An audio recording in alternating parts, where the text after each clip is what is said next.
Asar pentadbiran tentera Jepun. Pemerintahan tentera Tanah Melayu diperkenalkan. Pada peringkat awal, Tanah Melayu digabungkan dengan Sumatera di bawah satu pentadbiran untuk membentuk kawasan pertahanan khas.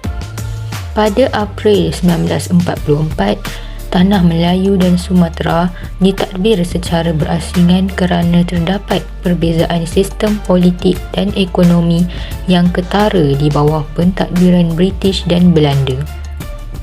Sumatera kemudiannya diletakkan di bawah pentadbiran tentera Jepun ke-25 di Bukit Tinggi Sumatera, dan Tanah Melayu pula ditadbir oleh pasukan tentera Jepun ke-29 di Taiping, Perak. Singapura yang dikenali sebagai Sunantu iaitu Pulau Cahaya Selatan diasingkan pentadbirannya dari Tanah Melayu yang dikenali sebagai Malai Baru iaitu Melayu Baru.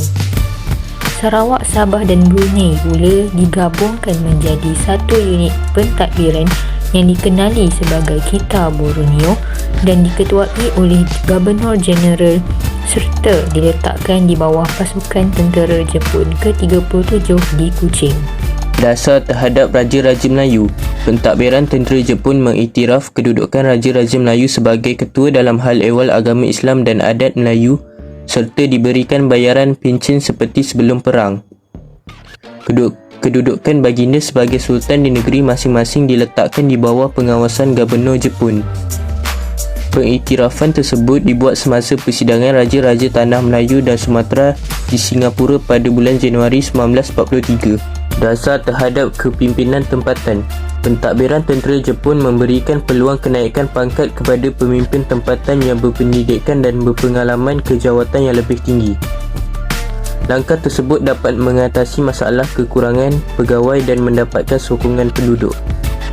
Pentadbiran tentera Jepun menubuhkan Institut Latihan Pemimpin-Pemimpin Muda atau Koa Kunrenjo untuk melatih dan menanamkan semangat memperjuangkan cita-cita politik Jepun dalam kalangan penduduk tempatan. Dasar ekonomi. Akibat kemelesetan ekonomi, pentadbiran tentera Jepun melaksanakan sistem ekonomi kawalan. Rancangan pengelolaan 5 tahun dan jawatan kuasa penyeliti bahan diperkenalkan untuk mengawal setiap pelupusan barangan dan membuat penyeliti kegunaan baharu bagi sumber tempatan. Rancangan perindustrian 5 tahun diperkenalkan untuk membangunkan industri tempatan dan memastikan penggunaan optimum daripada peralatan dan kemudahan sedia ada. Mata wang Jepun dicetak menggantikan mata wang yang digunakan oleh British. Melalui dasar sosial dalam sistem pendidikan, Jepun menutup sekolah Inggeris dan Cina untuk keperluan pentadbiran Jepun. Sistem persekolahan Jepun diperkenalkan bagi membentuk semangat persaudaraan sejagat. Tentera Jepun berusaha untuk memupuk nasionalisme Asia bagi menghapuskan pengaruh Barat dan menanam kesetaraan melalui bidang pendidikan. Selain itu, Jepun menghormati agama Islam dan adat Melayu. Jepun juga tidak masuk campur dalam adat resam. Kelas mengaji Al-Quran dan sekolah agama diteruskan. Majlis Agama Negeri juga dibentuk. Catuan dan penghasilan makanan. Pentadbiran tentera Jepun memperkenalkan Ordinan Kawalan Barangan dan bahan penting untuk mengawal bekalan barangan akibat kekurangan makanan. Mengawal penjual barangan keperluan asas seperti beras, garam dan gula. Pentadbiran tentera Jepun juga menggalakkan penduduk menanam bahan makanan sendiri melalui kempen. Tambah lebih banyak makanan untuk mencukupkan makanan dalam negeri.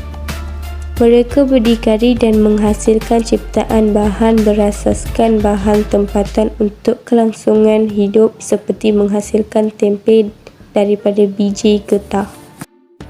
Layanan terhadap penduduk. Pentadbiran tentera Jepun memberikan layanan berbeza-beza mengikut kaum. Tentera Jepun memberikan layanan baik kepada orang Melayu serta peribumi. Tentera Jepun bertindak sedemikian untuk mendapatkan sokongan masyarakat peribumi bagi melencengkan pemerintahan. Tentera Jepun membantu orang India menumbuhkan tentera kebangsaan India. Orang India digalakkan menyertai untuk kemerdekaan negara India. Bagi orang Cina pula, tentera Jepun memberikan layanan kejam kepada mereka lanjutan permusnahan daripada Perang Cina-Jepun. Orang Cina juga dipaksa membayar sejumlah wang sebagai hukuman. Kaum Cina mengalami kesengaran lebih teruk berbanding dengan bangsa Melayu India serta peribumi di Sarawak dan Sabah.